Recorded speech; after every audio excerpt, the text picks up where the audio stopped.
interested in to reach out to their local field veterinarian for further discussion. But here in the United States, it's a liquid oral medication that we use for cats with systemic hypertension. And it's a great way to get clients talking some about the need to do blood pressure monitoring in cats, which we are not always great about doing.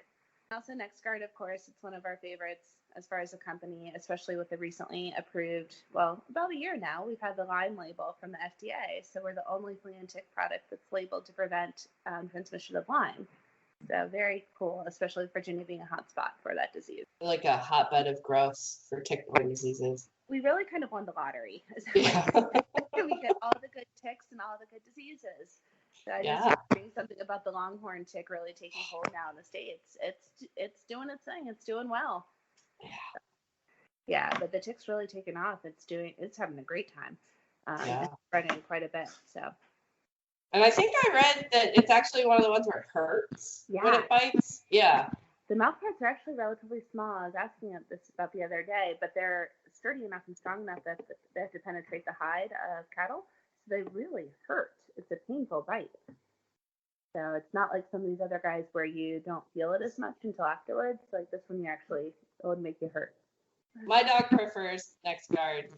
I'm not afraid to admit he gets what I get as a sample from the drug reps. So anything? One of the perks.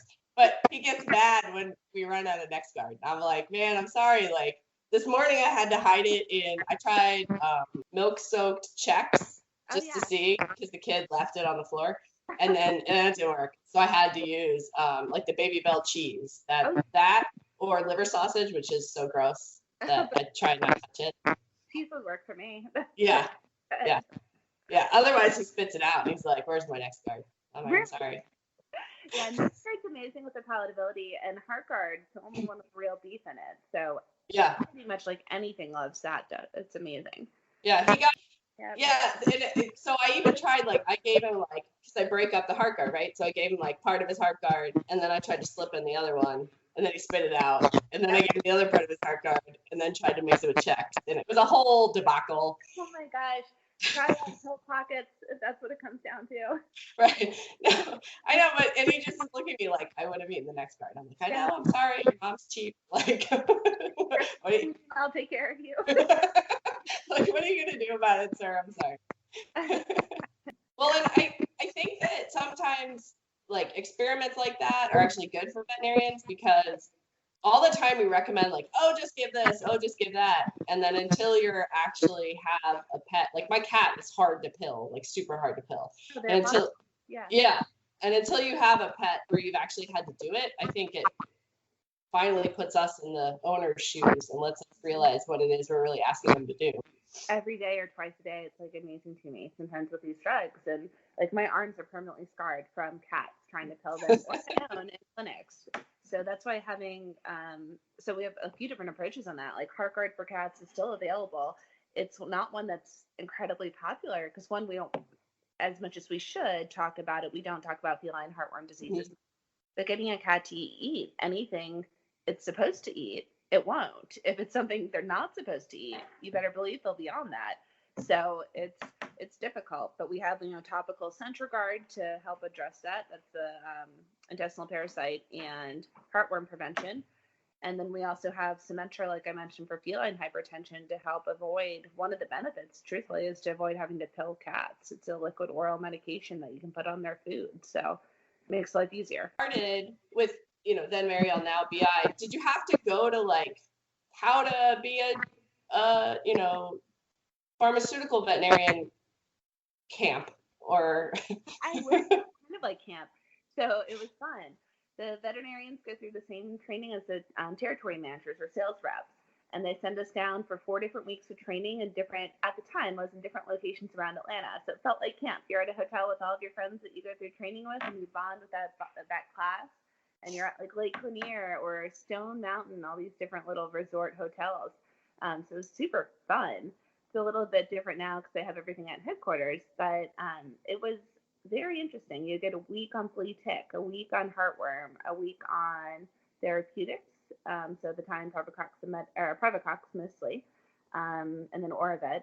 and then a week on vaccines.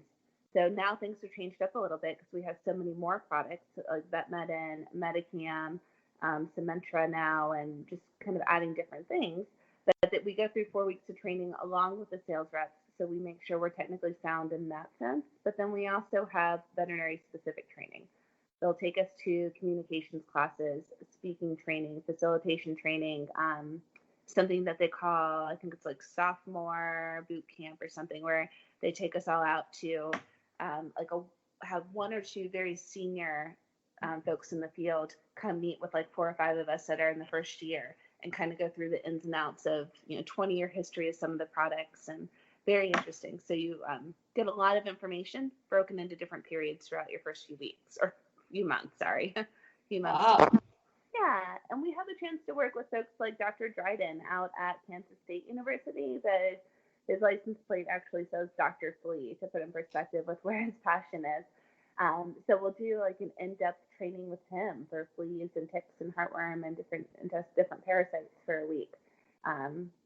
University of Georgia, Dr. Andy Moorhead hosted us for a week on filariasis training. So just different training that I never had in practice that really makes my job that much more fun and more interesting. So no complaints. It's really neat. Did you have tests? Yes, we do. Not like, I still have nightmares that I failed boards. So like I have those nightmares still, however many years later. But they do have tests at the end of all the trainings that I'll tell you, sometimes the sales reps are like stronger on the testing aspect than the veterinarians are. But yeah, we'll have tests after specific training sometimes just to make sure we retained as much information as possible. Do they actually like give you grades, or is it just pass fail? Great. No, yeah. You'll have like veterinarians getting 80s or 90s, and some of the sales reps like will ace it. Oh man. That's embarrassing to admit. I shouldn't, but yeah, it's true. Well, if they got us in our heyday, we could, stuff it all in, regurgitate it out, and move on. Exactly. But in our peak. Yeah. Our prime. Right. I still think I've forgotten more than I ever really learned. So there's always so much I can fit up here. Right. And there's limited capacity. Yeah. Like, I still remember the nuchal ligament worm of a horse is Onchocerca cervicalis. I'll never need that. No, and just funny what will stick with you about certain things. I'll never use that, but I'll remember it. Yeah. I don't even really like horses. Sorry, horses. But no, it's pretty. I just had no business working on them, and I know my limitations. Right. I know better. They'll kill me. Like cows. Exactly. And some cats, for that matter, would try and kill me as well, but they make more sense to me. Yeah, they're a little bit easier to wrangle. Yeah. Less likely to kill you. Less likely, still possible, less likely. Yes. Yeah. They go for like the slow death of like insidious infection, whereas like, or the regular, depending on what exactly. Right. In my experience. And then you said you did, I'm sorry, I forgot the terminology used, but it's like, I guess people skills training as well.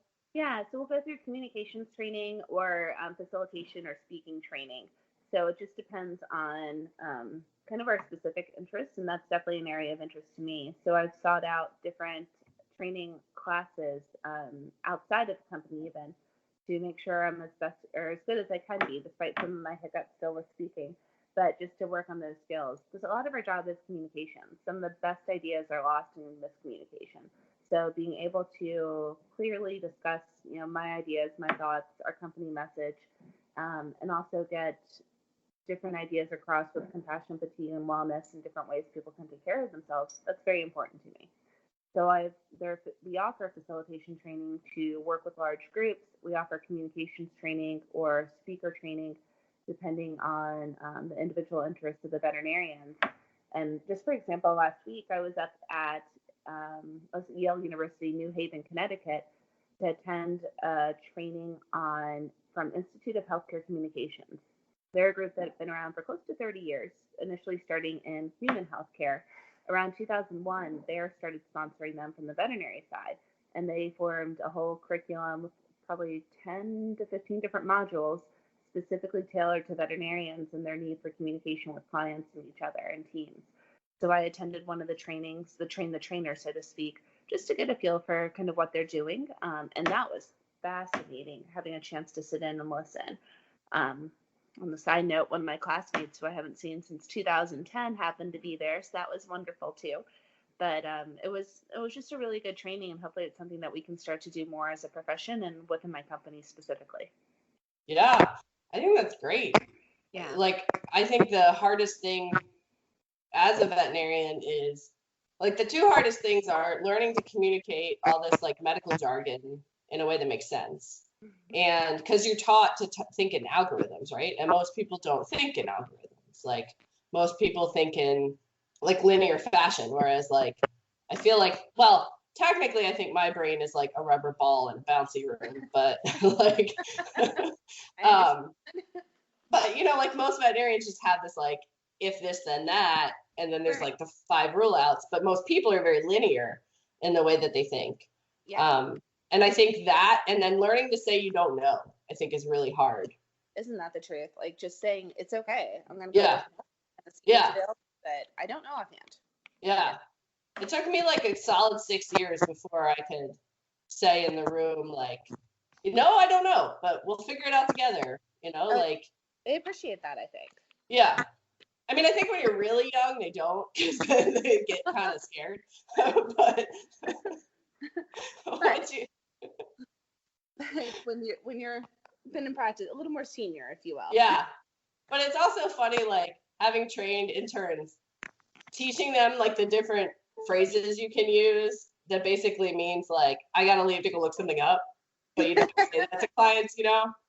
Exactly. Like, while you think about what I've said, I'm going to give you a few minutes and I'll be back. That's really usually code for, I got to go look something up so I can come back and tell you. Yep, right. To process that. Right. I'll be right back.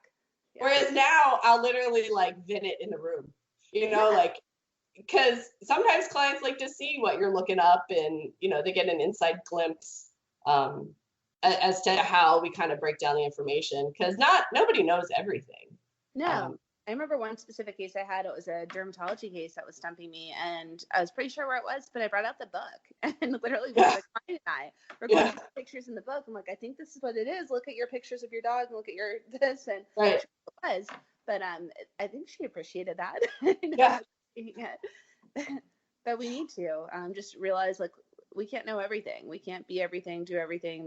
That's why we have resources, books, and colleagues. Yeah. No, I think that'd be cool. If you guys decide to do like communications training, I'd totally be interested. Let me know. Nice. All right. I will. I actually resources. Yeah. I really just use my podcast as a way to get free stuff myself. Which, no shame in that. That's all the superpowers of veterinarians. I feel exactly. Like. There's no podcast. It's really me just trying to get free stuff. I love it. And I'm with that too. That's great. One thing I've noticed, like from talking to different like veterinarians that work at different pharmaceutical companies, is I feel like you have a couple of different styles. Like there's veterinarians like you who are super easy to talk to, always knowledgeable, and even if like you ask a really dumb question, you're very good at like, that's an interesting thought. Like, there's so much I don't know, so I will never judge anybody for not knowing something. Yeah.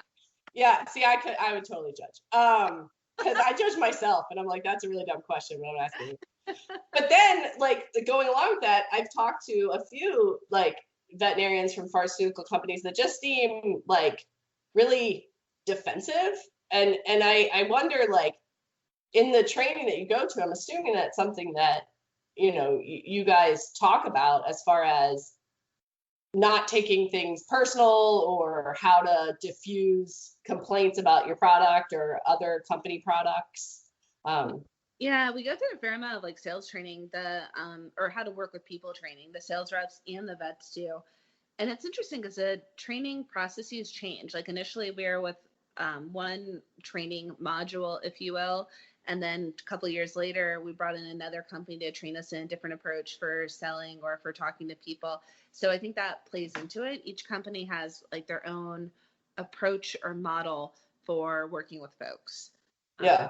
probably a lot of it boils down to the same, but just different interpretations. Same information, different interpretations. Yeah. But I think that